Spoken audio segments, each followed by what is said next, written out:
Hi, I'm Rob, and in this Gems of War video, going to take a look in the Soulforge, tell you what's good and bad in there. Going to show you a really cool no Mythic Invasion event team, and a really cool Underspire team too. But first things first, let's pop into the shop and take a look at this weekly event troop, the Herald of War. What do you do, matey boy? Destroys a row, so you can destroy a row and pick up some mana for your troops at the same time, and deals magic +3 damage to the first 2 enemies, boosted by red gems destroyed, then inflict 2 stacks of bleed. So that bleed is true damage. That'll be consistent until they shake it off, and some mana gen and some damage at the same time. Does reduce damage from skulls by 25%, is immune to burning and fairy fire, and gains 1 attack when an enemy casts a spell, so it only gets stronger in attack if you let the enemy cast. So not so great there, but it's alright. 5 out of 10, nothing too special, but as ever we'll get it to Mythic level if you can spare the glory. Anyway, my wife said to me the other day that she has 14 reasons to leave me. I said, well, including my obsession with tennis, that's 15, love. Do you see?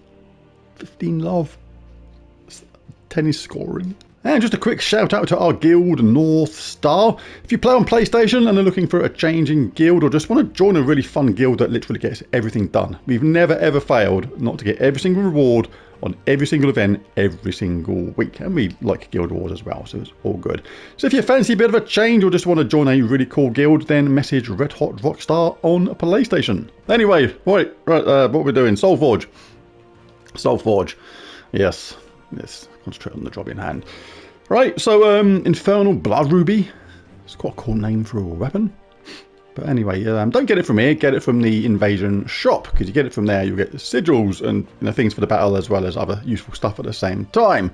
And gems are much easier to get in the game than diamonds as well. This is going to cost your valuable diamonds and other resources too. So yeah, definitely get it from the Invasion shop. But it gives magic +1 attack and life to all Daemon allies, then blesses them. So it only really works on a Daemon team. There's nothing too special about it either. And it is attack and life. It can be really effective. But hey, it is what it is. I'll go over all these ones here all the time. They're in my Soulforge extra videos. If you fancy checking that out, you can take a look at that. That'll be in the link in the description below. Firestaff. Sounds like something that's meant to happen to half the people that program this game.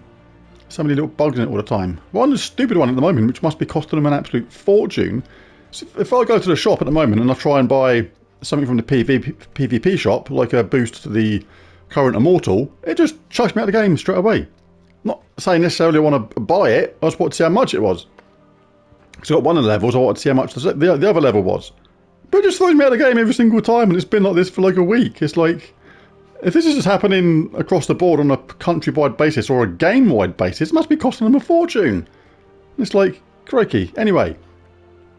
Firestaff. Yes. The devs write their own jokes about themselves. Anyway, it deals magic-based damage to an enemy, then deals double damage if there's a firestorm and creates a firestorm. So yeah, it is what it is. Nothing too special about that one. All these are here all the time. Death Spire. That's a low amount of damage to all enemies, boosted by all enemy towers. So obviously a tower boosted weapon of nothing too special there. Soul Reaper. Deal damage to an enemy, boosted by Blighted Lands allies. Then create a mix of 6 red and purple gems for each Blighted Lands ally. Uses yellow and brown, creates red and purple. So it's essentially, basically you have at least 1 or 2 other troops from Blighted Lands in your team that use red and or purple. Otherwise you're making all that juicy, lovely mana for no reason, which is a bit silly. Scythe of the Blight. Remove all red gems, then deal damage to an enemy based on your magic, boosted by gems removed. If the enemy is from Blighted Lands, or if the battle is in Blighted Lands, deal double damage. So the red gems are removed with like 0 effect. It's just the colour that the Blighted Lands troops tend to like the most, just making it harder for them to get their mana. Very situational, hardly ever use them, but worth picking up these kind of weapons because they're nice and cheap. And they give you another weapon. And another weapon means you can get another kingdom with all the things upgraded in it, which can help your power levels eventually. So worth picking up for that reason alone, because it's so cheap. And cheap is good, said the chicken to the chick. Cheap. Anyway, Doomstaff creates 4 yellow gems, plus 1 boost gem per tempering level, then give magic plus 1 armor to all red allies. So most effective in a all red team. If the enemy has a Doom, eliminate all armor from a random enemy. So is what it is. Obviously mostly effective in a all red team, but that's create a load of yellow gems. So at least 1 or 2 of your troops have to use red and yellow for that to be as effective as it can be. So yeah, kind of a bit of a strange weapon that. I'm sure it's got its uses though. Say it all the time, but Wand of Stars, make sure you get this. You haven't got it already. Best weapon in the game. Absolutely awesome. Stacks of mana most of the time. Can backfire if you risk it based on the different colours that are on the board, because sometimes you particularly want the cleanse and the bless, or you want the curse in particular, so you do have to be careful how you cast it. But yeah, absolutely amazing weapon. But it is here every single week, so you can pick it up at any time you want. Hang on, I need a bit of a slap in my drink here.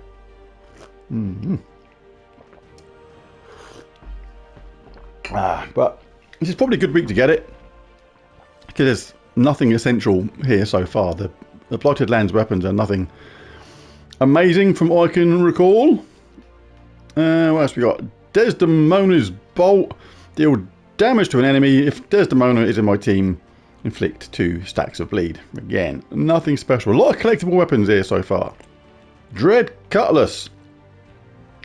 Does a true damage, magic plus 2 true damage to the first 2 enemies, boosted by booty gems. So again, just basic damage with a boost. Gatekeeper, this is a good one. Explode, magic plus 1 red gems, grant a random status effect to all Daemon allies, then summon a Daemon troop. So nice explodey, summony weapon there, I do like them. Explosions, pick up mana for the team, status effects to all your Daemon allies, and a summon at the same time. Very, very effective indeed. And we have Blood Blight. Does magic based damage to an enemy, boosted by red allies and Daemon allies. So again, basic damage with a boost. Most of these weapons are very, very straightforward.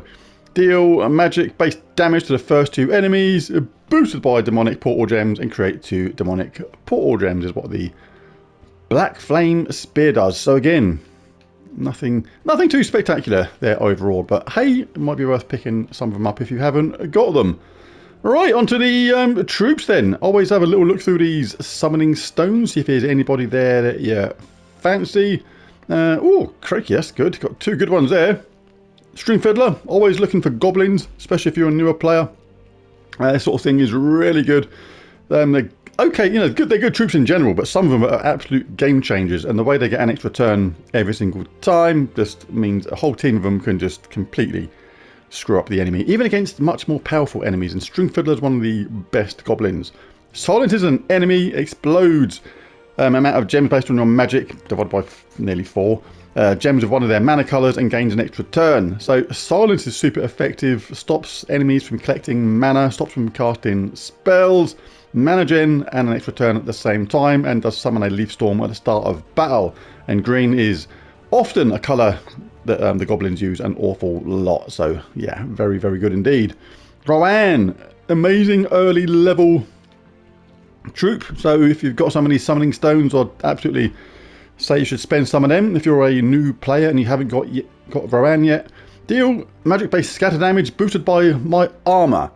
So it doesn't sound a lot, because obviously my magic level is high, but trust me, she is absolutely amazing and will be a part of your team for a long time, and she's still good for low level explores and things like that. So very, very good. Get Rowan.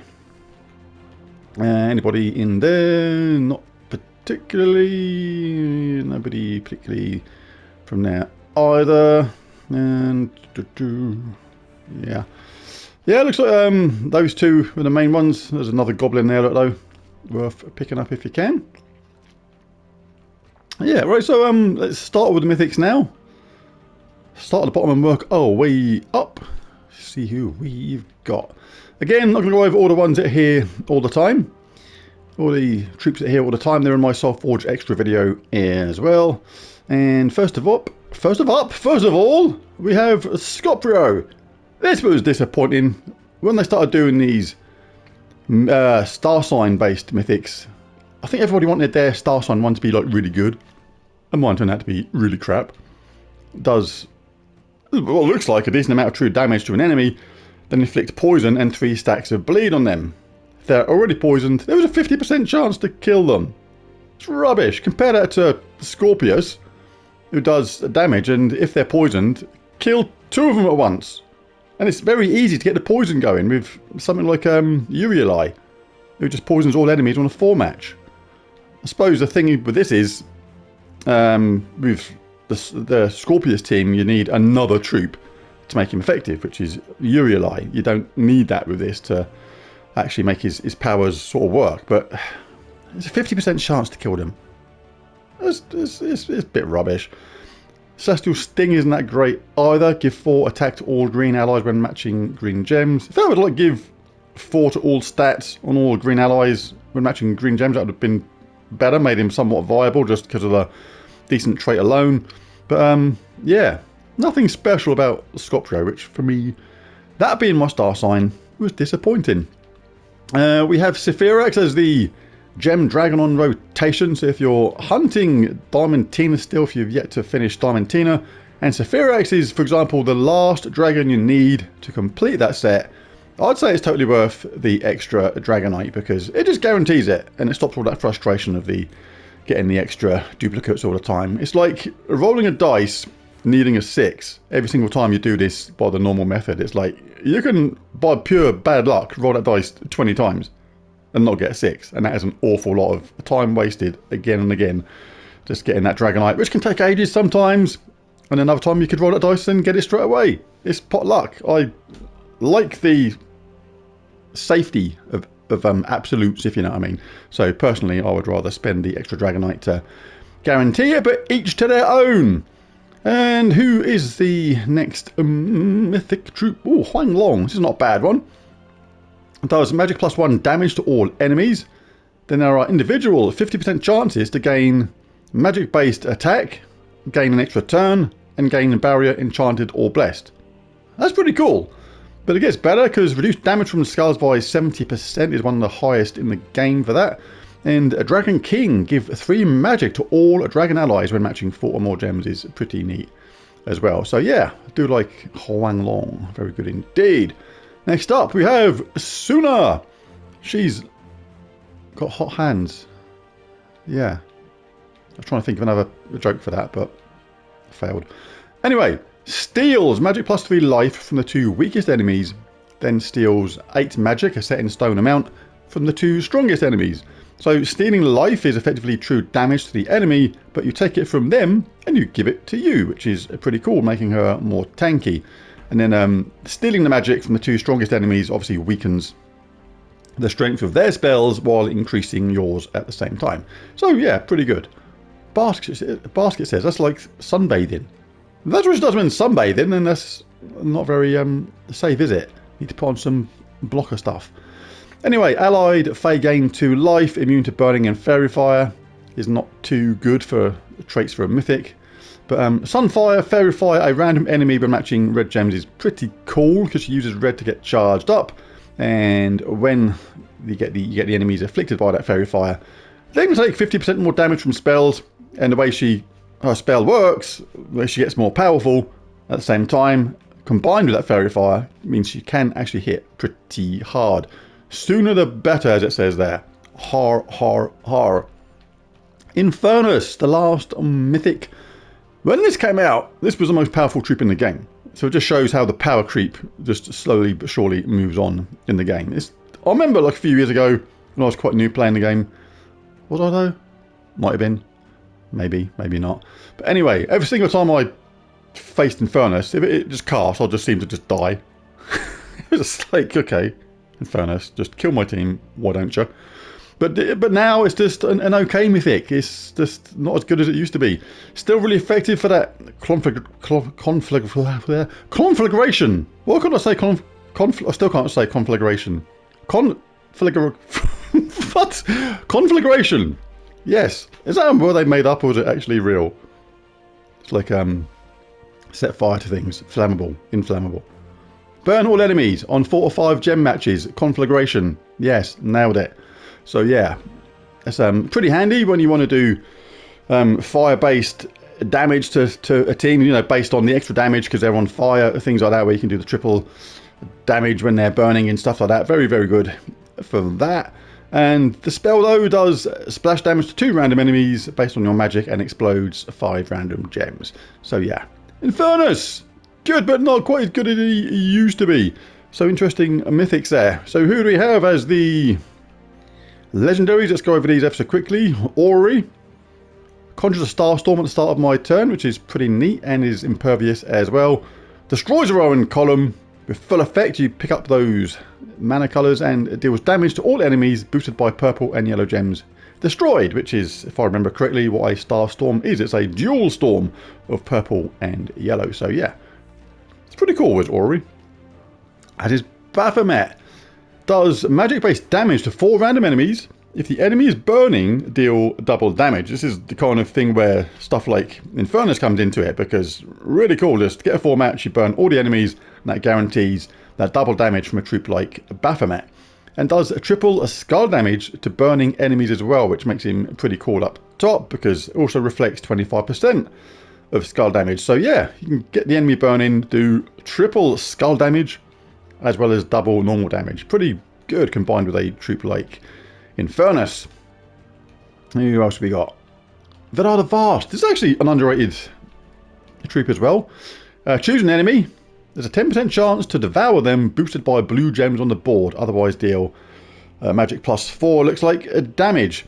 So that devour chance sounds low, but trust me, in a blue storm or in a team where you can like double the amount of blue on the screen, or you know, and things like that, you can make that devour chance pretty much near guaranteed quite easily. The boost ratio of ×4, so it's actually really, really good. I actually do like a bit of Vidar the Vast sometimes. And he's got a thick head, immunity to stun. You bash him around the bonds as much as you like and he ain't going to get stunned. And gains 2 attack, a life and armor when matching 4 or more gems. So yeah, Vidar the Vast is pretty cool. As is Uvash Kar. Convert all purple gems to Doom Skulls, and if there's an Eldritch minion on my team, create 3 more Doom Skulls. Then summon a Eldritch minion. Malady Curse. Independent 25% chances to inflict curse or death mark on a random enemy by matching 4 or more gems. Is probably the best of the traits, but impervious is pretty handy too. But yeah, some okay troops here today. But who gets my Mythic of the Week? It's not going to be Scoprio. Bit of a rubbish one there. Bit of a shame. Want it to be good because it's my star sign, but it's not good. It's really rubbish.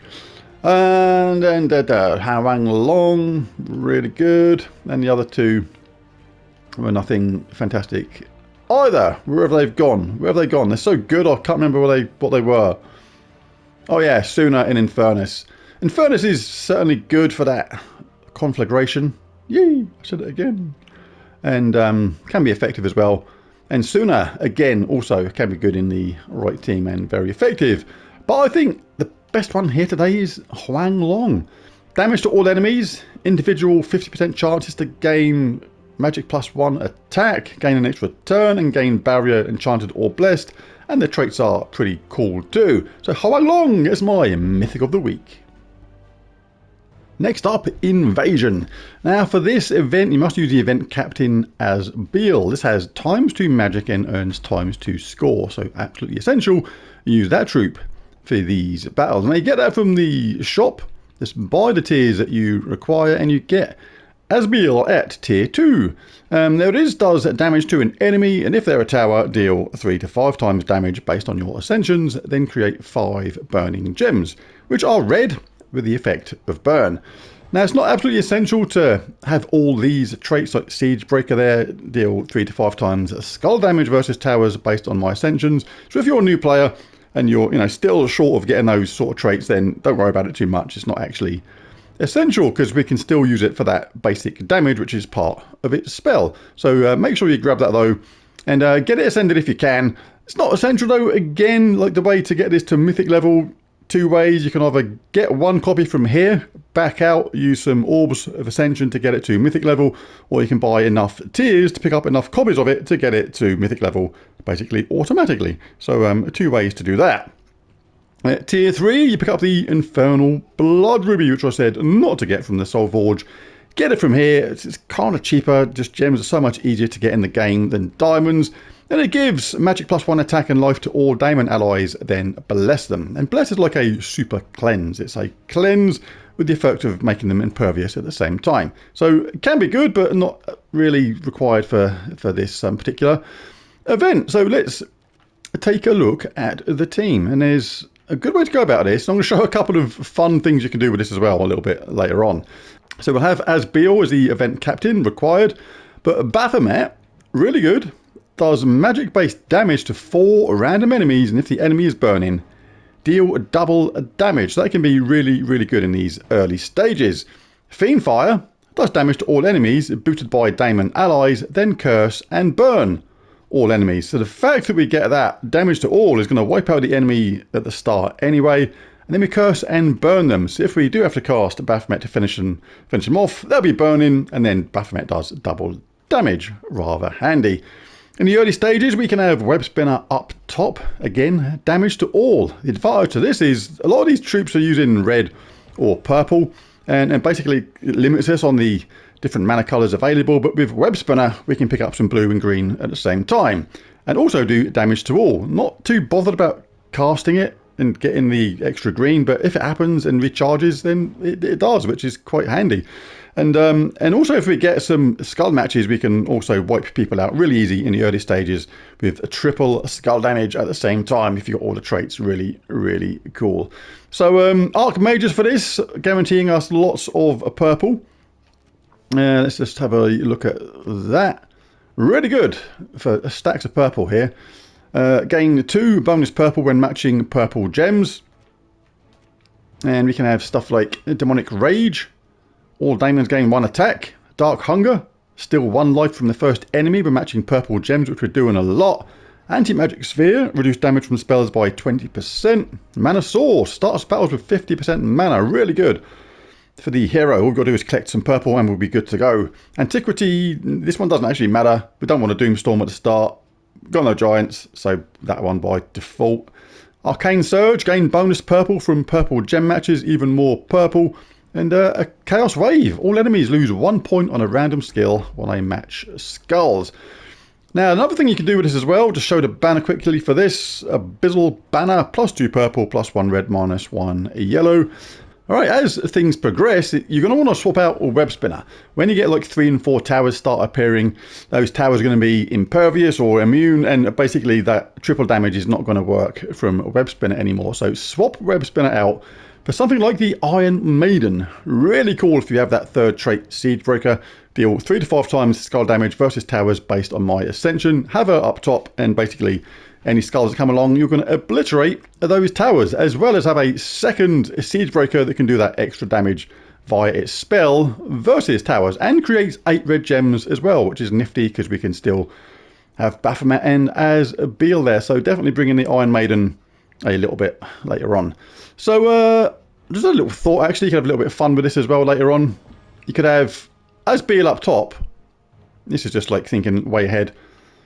Make sure you got that Siegebreaker a trait though, and then if you don't need anything for your classes on this, you could have let's have a look. This only works if you want to have a little bit of fun and basically have the troops. Is it the Eye of Arges or Eye of Arges? It's Eye of Arges, isn't it? Not the. Yes. If you had 3 of them in there, structure 3 of them in there, create 2 Doomskulls at the start of my turn. That becomes create 6 Doomskulls at the start of my turn. That's going to auto match skulls a lot of the time, and then Asbeal will just do those. That awesome Siegebreaker extra damage versus the towers. And when there's 4 towers there starting from the top, you'll just wipe them all out. If I play far enough to get that in this video, I might actually show that. But we'll start with this and see how it goes. So let's jump into a battle. Got a nice 50% mana star on our weapons, so if we got any purple like that, don't care, I'll give an extra turn because they're going to be dead anyway. See you lot later. If they didn't get finished off, then we can finish them off with Baphomet. Well, 3 times nicer for this. Boost up the power of our team, do extra damage, looking for purple straight away, like that. That's going to get your Fiend Fire ready to rock and roll absolutely straight away. Lovely chubbly. Unless you're the enemy, in which case you're going to be just dead.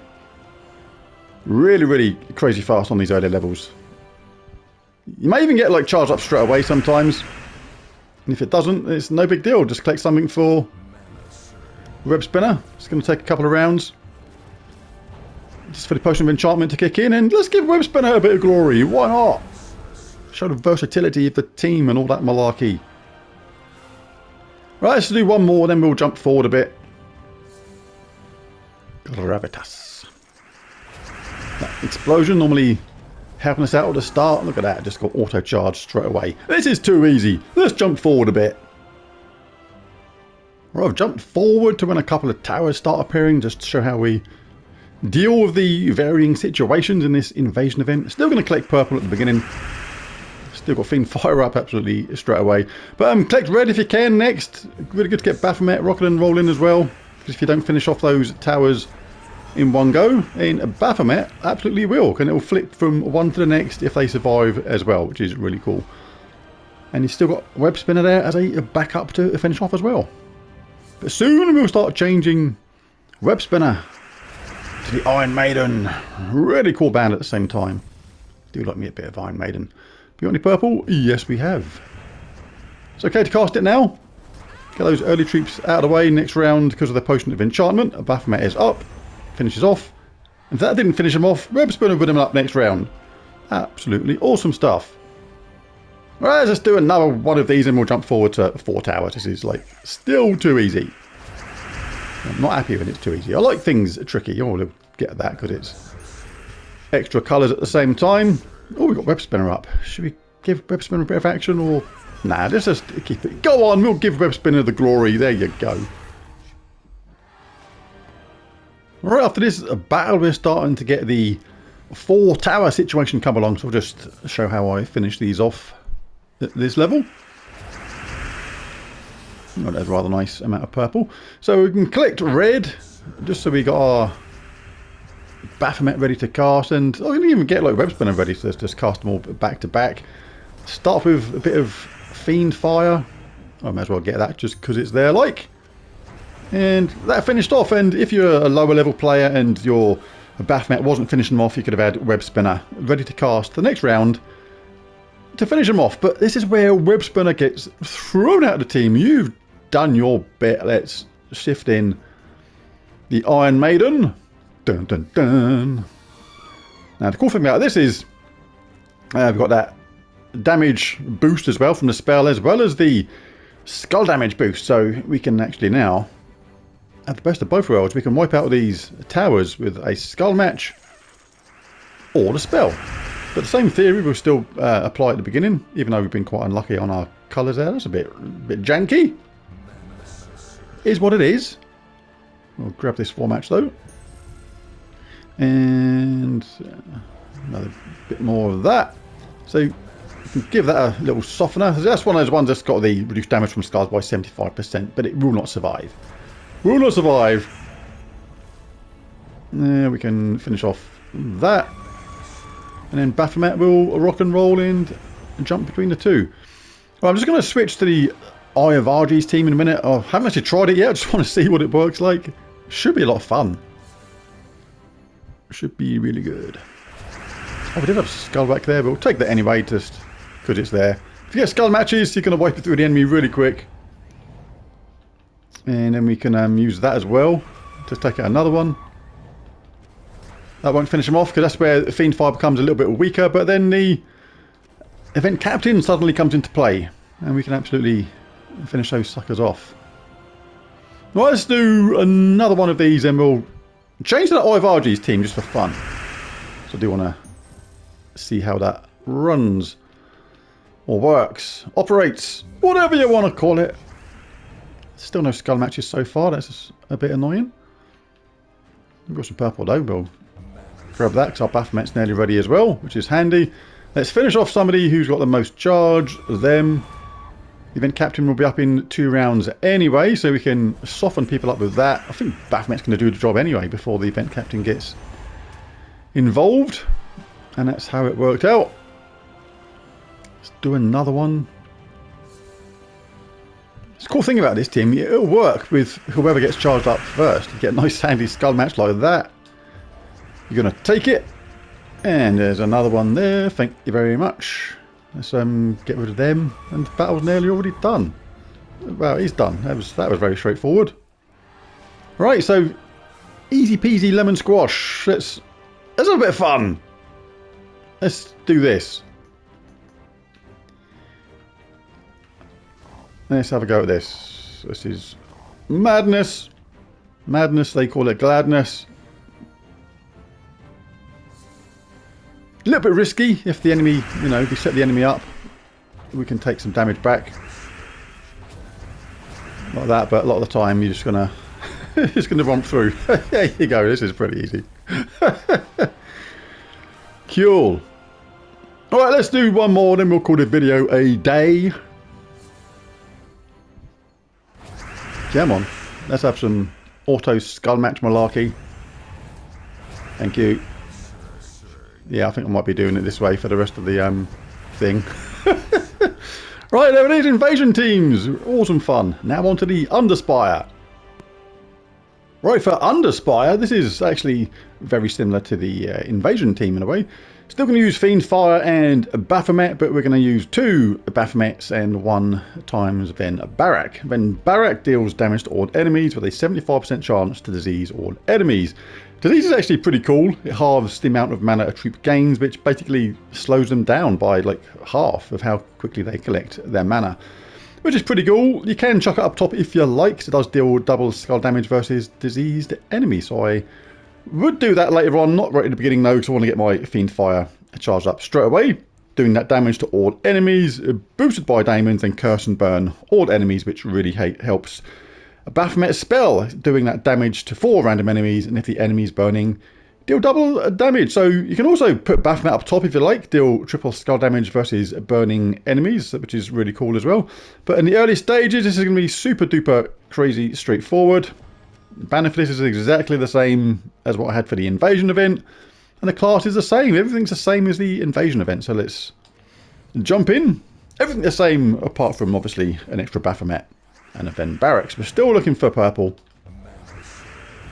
Fiendfire will just wipe out so easy at the start. Again, 3 times nice for this. This is one of those weeks where you might want to do the Underspire. I think it's going to be quite a straightforward one. Let's get our lantern from matey boy Mr. T wannabe. Take my lantern off me, you crazy fool! I ain't getting on no plane! That was probably the worst impression of Mr. T I've ever done. They're usually slightly better than that, I think. Whatever. Whatever. And goblins are dust. Alright, let's go right. Did I say the video was a day on that invasion team? I said we'll do another one then call the video a day, and I didn't actually call the video a day. So, yes, belated invasion, you're a day.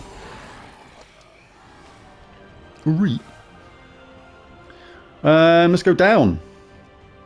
Can't beat a little bit of going down.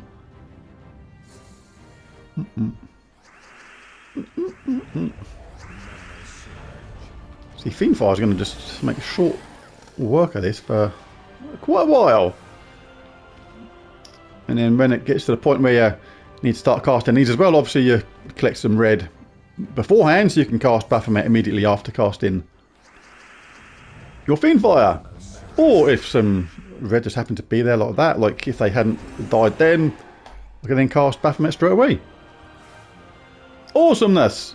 Right, let's just do this last one of the Statue of the Great One. Didn't know they'd made a statue of me. Where was it? I'll have to check it out. That was very kind from them, wasn't it? Oh, what did I get that for? Should have got purple. I was thinking about my statue. Anyway, if your Fiendfire is not wiping out straight away, or a little bit later on when things get a bit tougher and you don't kill straight away, grab yourself for some red first, so you can basically cast your Fiendfire first and then your Baphomet or Baphomets back to back. And you've still got Ven Barak sitting there in the wings. If like only blue was available, you can then cast your Ven Barak and stuff like that. So yeah, very straightforward. And again, like I don't think I said it in the what do you call it, invasion team. But there's the option as well for swapping out Fiend Fire for something else that does a summon, just to make it a bit easier. Like, let's have a look at the weapon. Let's look at Damon's. Oh, I think it was called Gatekeeper. Really good weapon. Yeah, Gatekeeper. Explode. Red gems grant a random status effect or daemons and summon a daemon. So an optional weapon for both the Invasion and the Underspire. A little bit slower, but more safer as well, especially if you're a newer player to the game. But there's a video. If you enjoyed it, it'd be really cool if you bash that like and subscribe button. It really does help. But most of all, thanks for watching, and I'll catch you in the next one. Bye for now.